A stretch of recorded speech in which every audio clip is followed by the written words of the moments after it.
open and a guard delivered breakfast. A single piece of bread, a tiny sliver of cheese, and a cup of tea. That was it. I was still trapped. Another day in this cell was about to begin. I ate quickly, lay on my bed, and just waited. Sleep hadn't come, and my mind was racing, trying to guess what horrors would come next. To pass the time, I looked at the drawings on the walls, left by others who'd been here before me. I added my name, a small mark to say I was here. If anyone I knew ended up in this place, they'd know. My thoughts drifted back to when I was expelled from school. I remembered sending my younger brother for some wine. He came back upset. Some guys had been taunting him about me. I stormed over there furious, ready to fight anyone who dared to challenge me. I had to protect my family's name, our village's reputation. It felt like I was pushed into a corner with no other choice.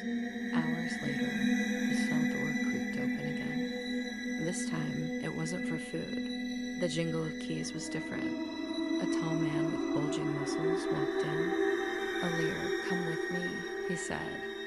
I followed him down the hall into a windowless room. The walls were covered in this ominous black leather cloth.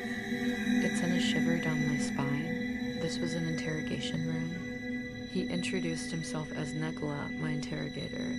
He told me to sit. Before I could even process what was happening, his large hands grabbed my face, wiping it so hard my head throbbed and my nose started bleeding. "Let's get this straight," he growled.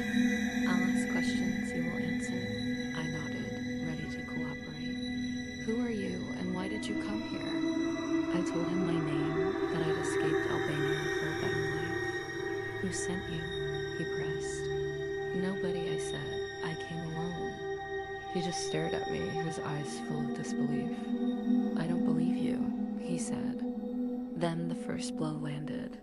It felt like a star exploding on my face, then another on the other side.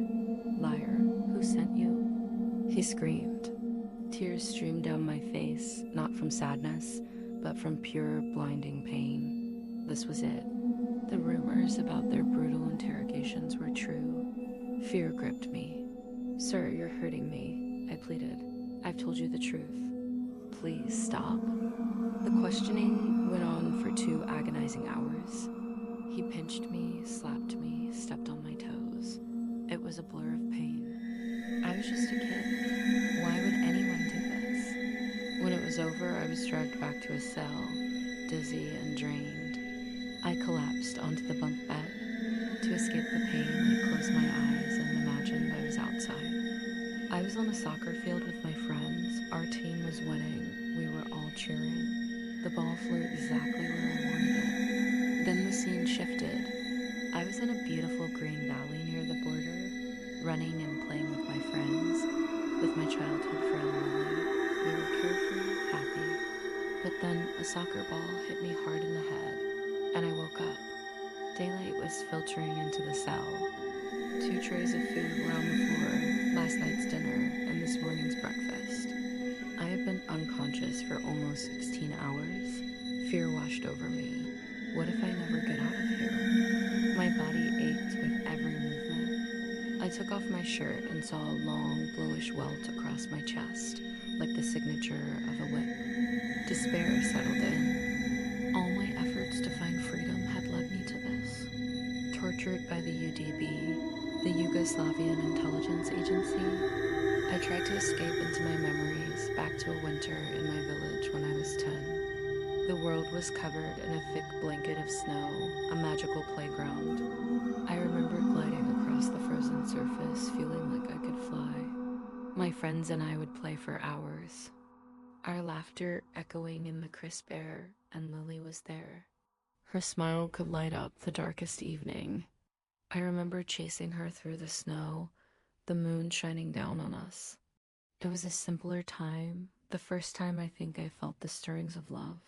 The cell door clanged open again, yanking me back to the present. The guard looked at the untouched food, then at me with something like sympathy in his eyes before taking the trays and leaving. The door slammed shut and tears finally came. I was locked up, But I wasn't a criminal. I was just a boy who wanted to be free. I stumbled to the small metal sink and looked at my reflection in the polished metal. I saw a pale, weary face, someone I barely recognized.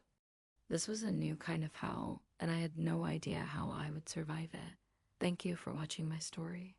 Please remember to subscribe to follow my journey. Your support means the world to me.